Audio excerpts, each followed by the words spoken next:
Hi, it's Anthony at Land Title. I wanted to bring you the update for Longmont today. This is the detached single-family home market in Longmont, and what an incredible market, right?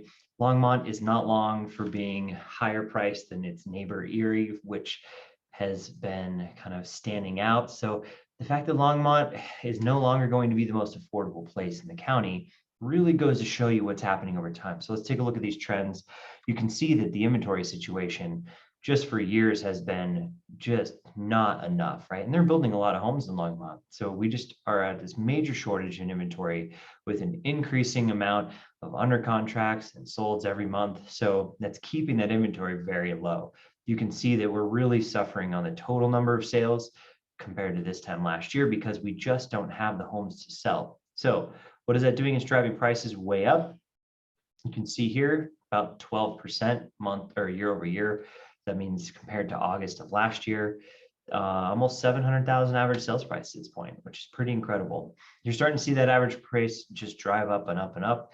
This was bouncing around a little bit here because of the composition of sales with those low inventory levels. We're at the mercy of the market a little bit there, but still $75,000 more than it was this time last year for a home in Longmont, which is pretty remarkable because that's a lot of equity in 1 year for all of you homeowners out there. Good time to capitalize on selling your home if you want, or it's still not too late to get into this market. And I'll show you why here. We're going to have a healthy amount of sales take place for the rest of the year. We're going to be short of all of these sales numbers because we just do not have the homes for sale. Plus, we had all this pent up seller demand and buyer demand from the shutdown in the April and May time period in 2020.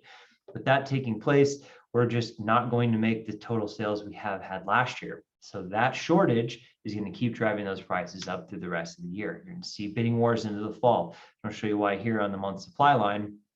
So our month supply of inventory at 0.67. This is the same as it was last month. What this means is you have about 3 weeks of inventory. We should be at that 4 to 6 months for a balanced market, which we haven't been at in a very long time. So with this bouncing around this low for the rest of the year and expected to stay low for the rest of the year, it's going to be a great time to sell, regardless of when you sell this year. There's still an incredible amount of buyer demand in the marketplace, which is measured here in our days on market. So what you can see is the way this is measured is from the time it goes active to the time it's sold is taking on average 33 days right now, which is basically a weekend of showings and a full contract period, 30 days. So with this much buyer demand and that little inventory, expect prices to continue to rise. So if you're a buyer, put up with it and get out and get in there soon to try to purchase a place before the market keeps appreciating. And if you're a seller, this is an amazing time to capitalize on that if you would like to, because you know that there's buyers out there for your home. If you have any other questions, you want to talk about other markets, I'm Anthony at Land Title and look forward to seeing you next time.